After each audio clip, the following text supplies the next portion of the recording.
Gordon Ryan, the king.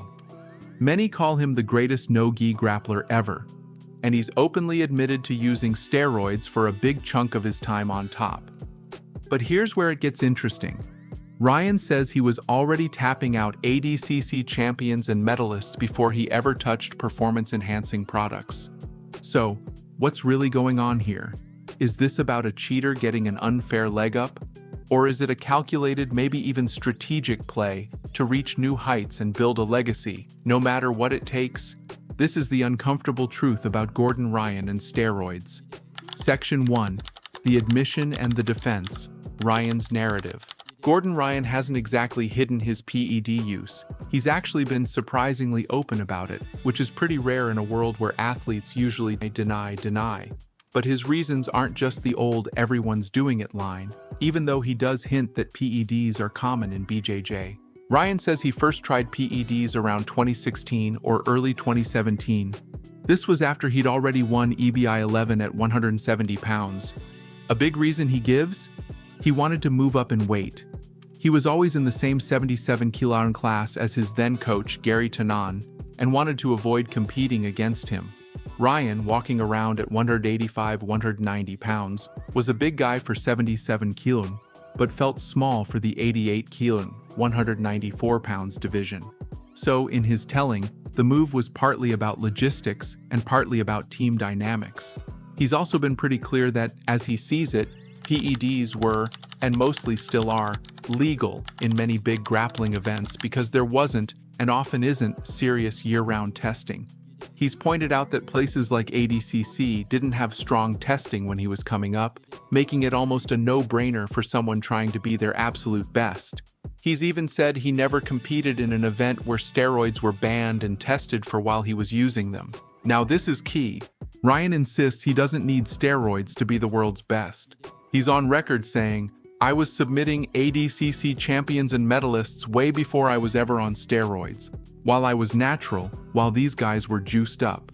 He points to wins over big names like Yuri Simoes, Keenan Cornelius, and Wagner Rocha as proof he had the goods naturally, before PEDs. For Ryan, steroids aren't about getting an unfair edge over guys he couldn't beat otherwise. He sees them as a tool to become the absolute best version of himself. He thinks they mostly help with recovery, letting him train harder and more often, but they don't replace skill, smarts, or hard work. He's basically saying, "I can beat you clean, but to really push my own limits, these are a tool." He even talks about it in terms of legacy. He said things like, "People don't remember anything other than the fact that you won or lost. When everyone looks back in 10 years, did this guy win or did this guy lose?" He's even made some pretty shocking statements like, "I would rather die with a legacy at 50 years old than just be a normal guy dying at 70 or 80 years old." That really shows his win-at-all-costs mindset, as long as it's within what he considers the sport's legal boundaries. Section 2. The standard view versus Ryan's challenge. Usually when we hear steroids in sports, we think cheating, right? For most people, it means an unfair physical advantage, something that goes against fair play and a level playing field. And of course, there are the health risks. Those potential long-term side effects are a big deal and a major part of the ethical debate. Plus, many martial arts, BJJ included, really emphasize technique and skill over just raw power. PED use can feel like a betrayal of that idea. This is where Gordon Ryan's story really pushes back against those common ideas. His main point is that in professional no-gi grappling, with its history of little to no serious dopage testing, PEDs are almost just a practical part of the game. He's not saying it's great, but that it's the world he competes in. His claim that he was already beating top, supposedly juiced up, guys while he was natural, is a direct hit at the unfair edge argument. If he could win then, his later PED use, as he sees it, wasn't about needing an artificial boost to catch up. It was about optimizing himself to dominate heavier weight classes and keep winning for longer. He argues PEDs help him train like a monster and recover faster, which is huge for keeping up his insane schedule and staying elite. Ryan also calls out what he sees as hypocrisy in the sport. He suggests plenty of athletes use PEDs but just don't talk about it. His openness, even if it's controversial, drags a conversation into the light that many would rather keep quiet. He also slams inconsistent testing, saying it often benefits established athletes who know how to work the system, while punishing up-and-coming natural competitors. He's said that for testing to mean anything, it has to be across the board for all big tournaments.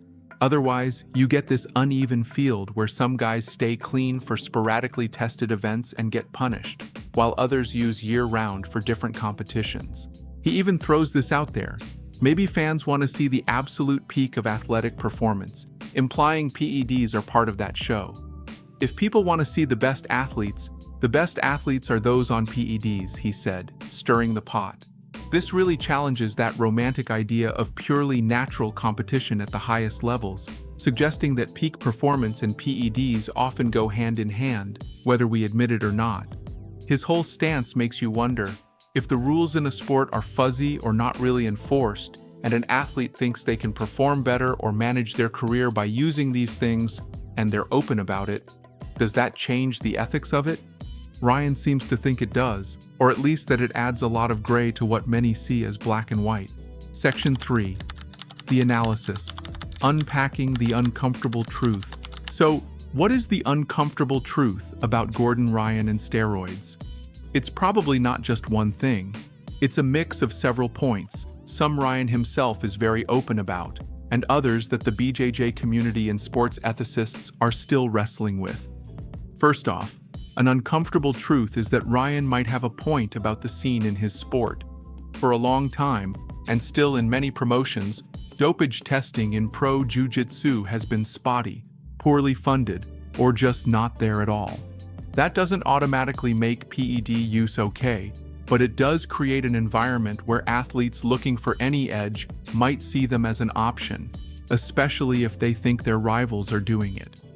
Ryan's line, "Steroids are legal in jiu-jitsu, just like they're legal in bodybuilding," shows he thinks if something isn't clearly banned and tested for, it's fair game. The second uncomfortable truth is about his success before PEDs. His record and his own stories show he was a massive talent, beating elite guys before he says he started using. This backs up his claim that his steroid use wasn't mainly about fixing a skill gap. It was more about other goals, moving up in weight to avoid his coach, challenging himself in new divisions, and squeezing every last drop out of his physical potential and recovery. Now, most of his famous ADCC titles and that long unbeaten streak did happen after he started PEDs, and he admits they helped him train harder and bounce back faster. That leads to a third uncomfortable truth. PEDs undeniably help with recovery and how much you can train. Even if Ryan's technical skill is the main reason he wins, being able to train more, train harder, and recover quicker is a massive plus in any sport. Joe Rogan has said that while it's crazy to say Ryan's success is all down to PEDs, it's also not true to say they play no role, especially with his recovery and training ability. That extra capacity means more drilling, more sparring, and maybe even faster skill development, even if the raw talent is already there. A fourth uncomfortable truth is the potential health cost. Ryan has flat out said he'd trade years of his life for his legacy. He blames his serious stomach problems on repeated staph infections and the heavy antibiotics he took for them, saying they wiped out his gut biome, not directly on PEDs. But the general talk around PEDs always includes possible long-term health issues. That intense drive to be the GOAT often means pushing your body past its natural limits, and PEDs can be the way to do that, with all the risks that come with it. Some people guess that PEDs might have weakened his immune system, making him more prone to infections, but that's tough to prove. The fifth, and maybe the toughest, uncomfortable truth is about what's fair in a sport where rules are changing and not always enforced the same way for everyone. Ryan's openness, which some see as just bold, forces the BJJ community to actually face the PED issue, instead of letting it simmer in rumors. He pushes for consistency, either make PEDs legal for everyone in all major tournaments, or ban them and actually test for them, seriously and everywhere. He argues that the current patchwork system, where some events test, often just on competition day, which he says is easy to get around and others don't, just ends up hurting athletes who try to stay clean for certain events while others can use all year. So, is it an unfair edge? By the usual sports ethics playbook, PEDs give an advantage that isn't just from natural talent and training, but was it purely about getting an unfair jump on others? Ryan's story suggests it was more of a strategic decision. He wanted to conquer new weight classes he couldn't easily hit or stay in naturally, and to push his own athletic limits in a sport where he felt these tools were allowed and widely used. His earlier success does make you think he wasn't using them to catch up, but to go further, aim higher, and dominate more completely. The uncomfortable truth might just be that Ryan played a gray area in his sport with incredible efficiency and a surprising amount of honesty, shaking up the old norms and basically rewriting the rules on what it means to be dominant. His actions show an almost single-minded drive to be the undisputed best, where the end goal, legacy and winning, justifies the methods, as long as those methods aren't strictly illegal in his arena. Gordon Ryan's story definitely brings up a lot. What's your take on it? Do you think his decision was a betrayal of fair play, or was it a smart way to manage his career within the rules of his sport as they were? I'd love to hear what you think in the comments below. And hey, if you find these kinds of deep dives into the complex world of sports and athletes interesting, make sure to subscribe and hit that notification bell so you don't miss out on future videos.